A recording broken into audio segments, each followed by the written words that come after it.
bringing you the best that wildlife has to offer here at Laurels Wood. This is Wildlife Whispers. Hello, and welcome to episode 2 of Wildlife Whispers. Thanks for finding us again, and I've been blown away by the response that I had to episode 1. Incredibly, over the course of the week, in the Science and Nature category on Apple Podcasts, it got up as high as number 54.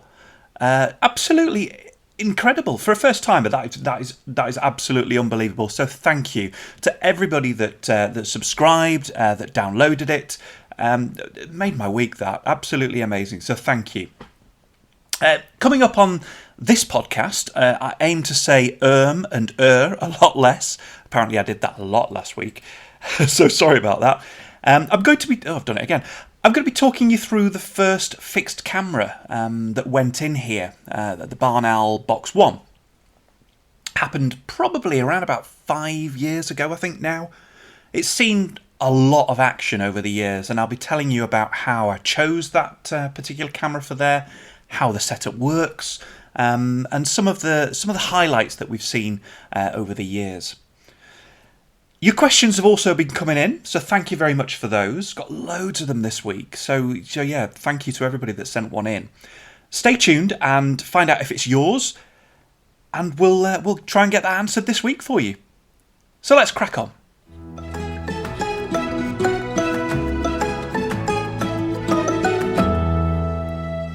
So let's start things off with the tawny owls. Now, those that were listening to last week's episode would have seen that I've got network issues down the bottom of the wood, and sadly they are still there. I don't know what's going on. I've had a local IT company, sort of virtually access the network and see if they can work out what's going on, but they can't see why it's not responding. So sadly, it's going to have to be a site visit. I'm just waiting for an appointment for them to come round and have a look. For whatever reason, it's dropping off the network for 3 or 4 days at a time, and then it's briefly coming back on. Sadly, not long enough to kind of record anything, but I did have a quick glimpse, and actually I can now tell you there are 4 eggs, or certainly the last time I looked and was able to look, there are 4 tawny owl eggs in that box.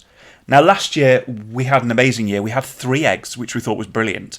But 4 is absolutely fantastic. So I just hope we can get the network responding properly so that I can bring you regular updates from there. Because following 4 would be fascinating. We were fortunate enough to have 2 tawny owls hatch and fledge successfully. But imagine 4, surely. Sure, is that possible? Well, we'll find out. So yeah, keep things crossed, please. I want to get it fixed, and hopefully it will be done very, very soon. The barn owls, let's turn to them and see what's going on with those. They're both still around every night. There's still lots of mating going on within the box. We're not just talking once a night. There's quite a few times in the evening. Lots of sort of pellet breaking up. Still happening. We're tiptoeing ever closer to the point of egg laying, but if they go by their timetable of last year, the first egg was the 10th of May, so we've still got a lot of time to kind of go forward, but maybe we're looking at an early clutch. I don't remember them being this active this early last year, so maybe we are in for an early clutch. I know that barn owls can lay at any time of the year if the conditions are right for them. The rain, we've had huge amounts of rain over the last few months, and whether that's had an impact on rodent population or sort of prey for the owls, I'm not really sure, because obviously they need to be able to successfully hunt and provide food for the brood. So if they are mating and they are scraping, maybe they think there isn't a problem with that. And they will always produce a good number of eggs to fulfill however many rodents or what the rodent population is doing. So there's lots still to happen. But yeah, things are so positive and looking really, really good. So maybe we're not far away. Next time you tune in, maybe they will have laid an egg. We'll have to wait and see. Time to turn now to the Kestrel cam. Still waiting to capture a really good shot, but I can tell you that the activity is certainly picking up there. We're seeing the kestrels around an awful lot more. We just need one of them to sit in the hollow of the tree so that I can bring you a really clear, good shot. But I'm really excited about this one this year. I think we're going to be able to do it. Again, it's one of these, we're starting off in the season, just keep things crossed. But things, again, looking really, really positive. And finally, let's look at the garden bird setups that we have here. We've got a blue tit box, and of course we've got the great tit box as well. Now the great tits, nothing really happening there. They're still roosting overnight, but nothing coming in for like nest material or anything like that. I don't know if it's the weather here. Again, it's been the weather's been fluctuating an awful lot. Lots of warm days recently, then windy and cold and horrible the next. So maybe it's not stable enough for them yet. The blue tits, they took about a week to 10 days last year to build their nest. We've had little bits of nesting material brought in and then taken out again. And then another one brings something in, and they are very fussy. They seem to like it just so, and if the wrong material's in, well, it just gets hoyed out, and then more nesting material of a different sort gets brought in. So yeah, things are starting to shape up a little bit for the blue tits, and we'll keep an eye on how that progresses over the next week. But yeah, great tits, nothing happening. Blue tits, a little bit of action. So yeah, hopefully it looks like they're going to use that box again for a nest site this year.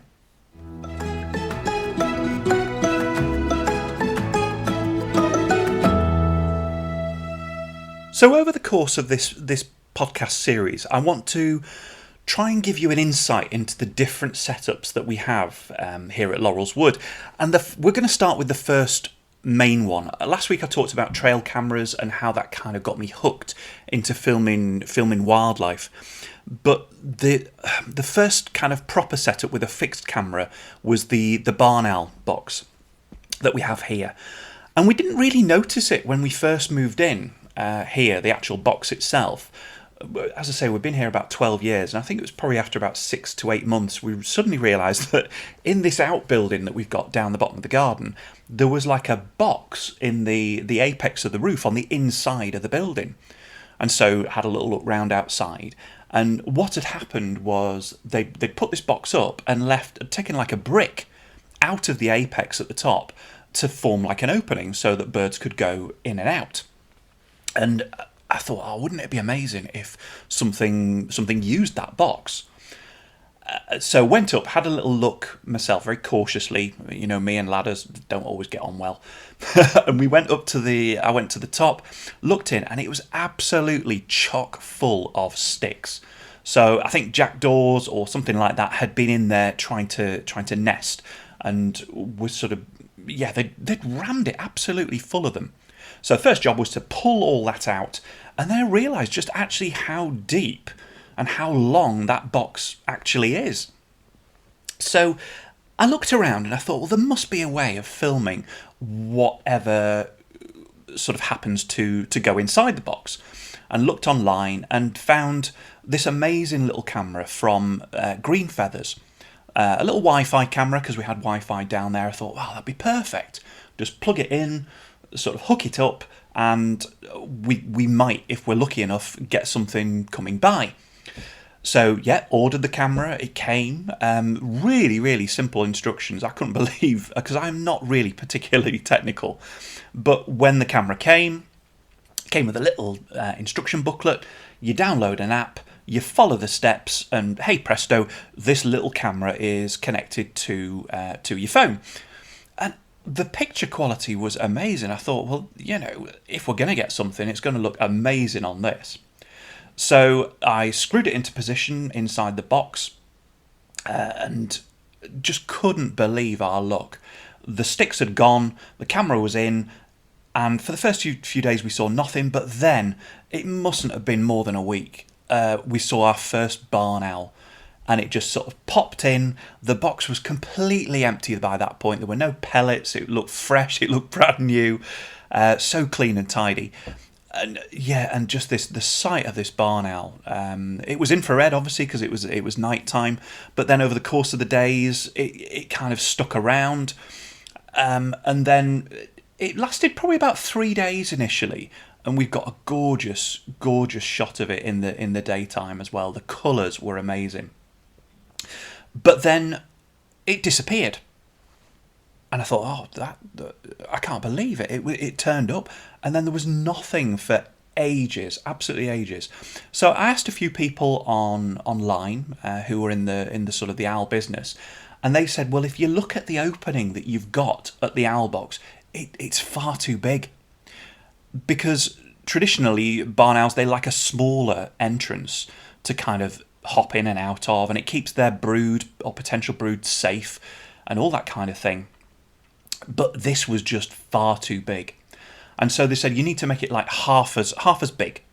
So I got back on the ladders again, a bit of wood, and screwed a plank of wood over the bottom half of the hole, making it a lot smaller.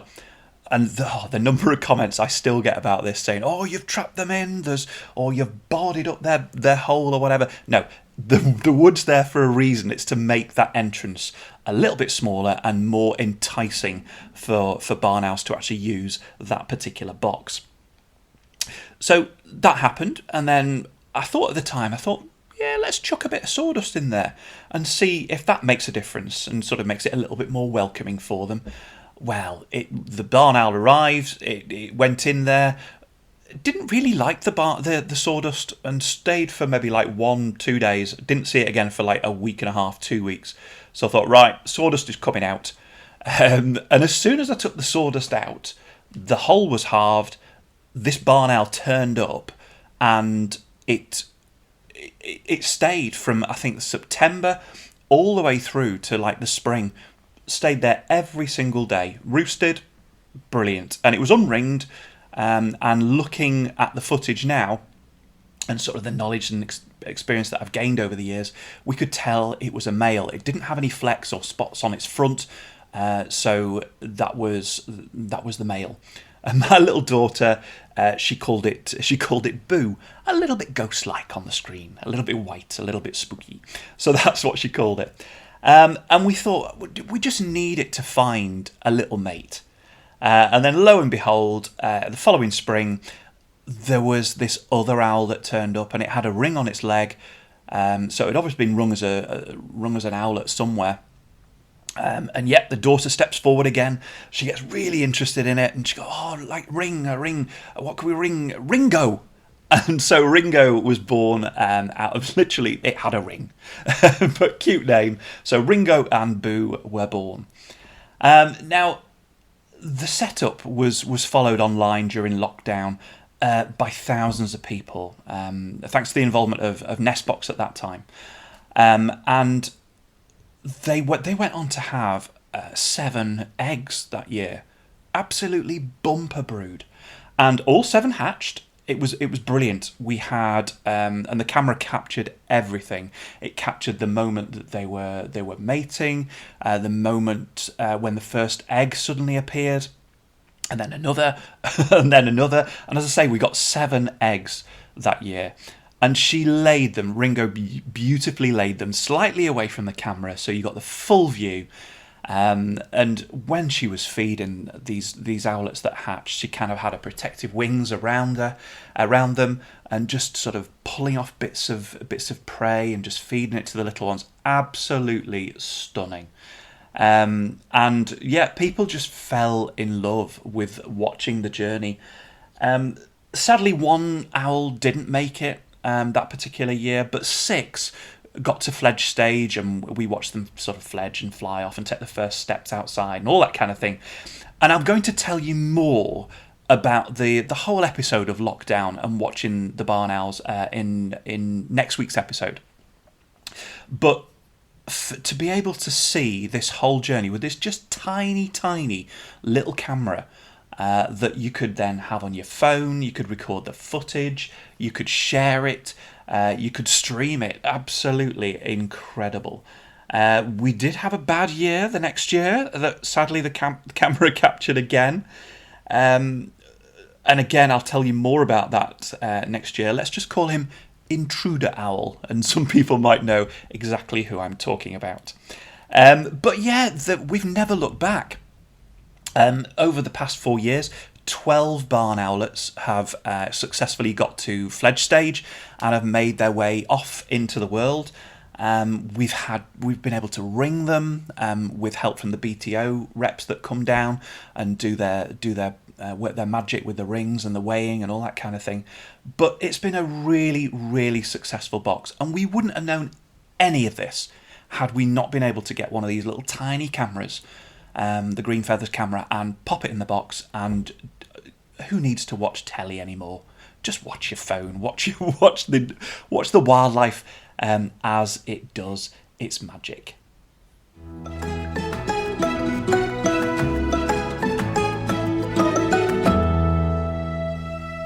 So now it's time to answer your questions, and the direct messages, the comments, the emails. There's been loads of questions come in, so thank you very much for that.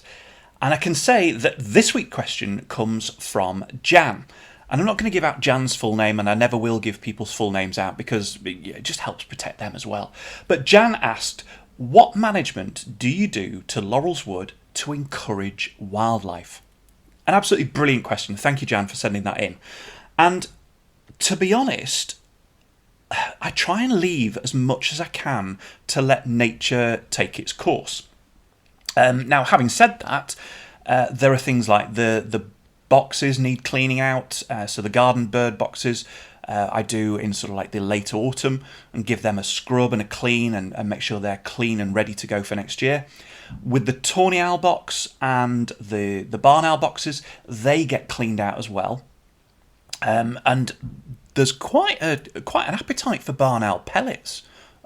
I'm finding out quite a few people want them, and I'm actually sending some now to one of the colleges in York. They want to sort of have last year's pellets to see if they can do some sort of dissection with them and things with their students. So, yeah, pellets really important for sort of educational purposes.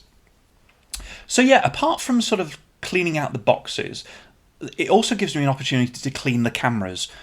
Because you'll see, particularly if you've seen some of the latest footage, when the birds and the owls come in, they can occasionally sort of rub up against the lens of the camera and get it a little bit mucky. Now, obviously, during the barn owl season, I can't go in there and clean the lens because it's illegal to interfere with any kind of live barn owl nest site.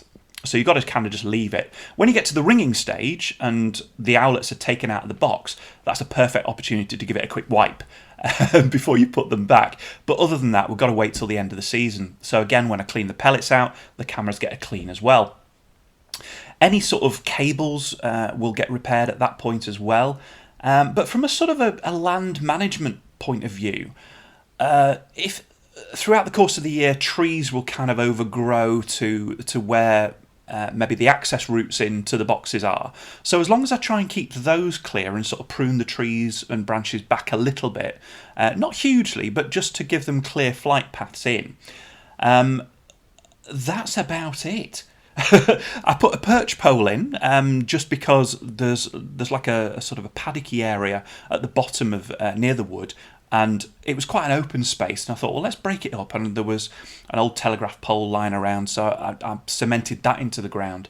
And the space around that, I used to cut all the way down to sort of base level, almost lawn-like, with the mower. But now I have patches where I just let it go wild for the year. Not only encouraging sort of butterflies and bees and that kind of thing, but the long grass is great for hunting in for these birds of prey as well. So yeah, it's not perfectly manicured.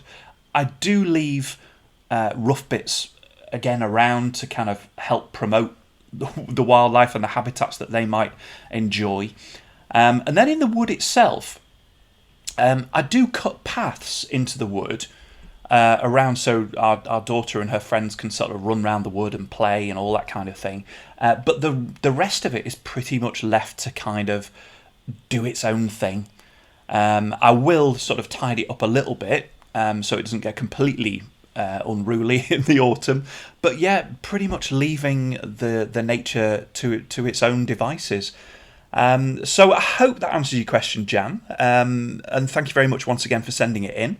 And if you have a question that you'd like to know the answer to, then yeah, please just drop me a line, info@laurelswood.com, or alternatively send me a direct message on Facebook or Twitter, or X as it should be called, or Instagram, and I'll choose another one for next week's episode.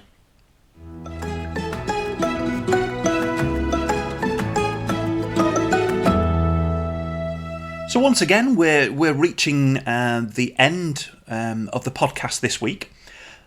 Next time, very exciting. Some people will know the name, but they won't have heard the voice.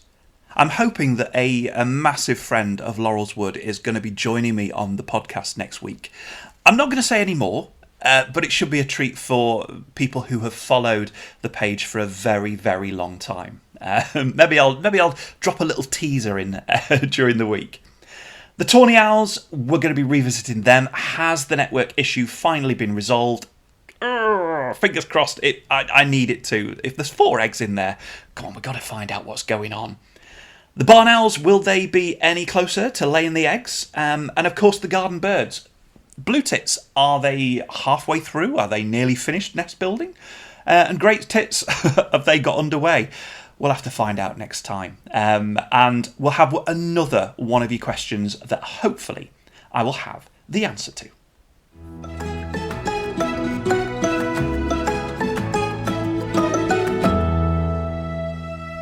So all that remains for me to say is thanks once again for listening. Episode 2, unbelievable.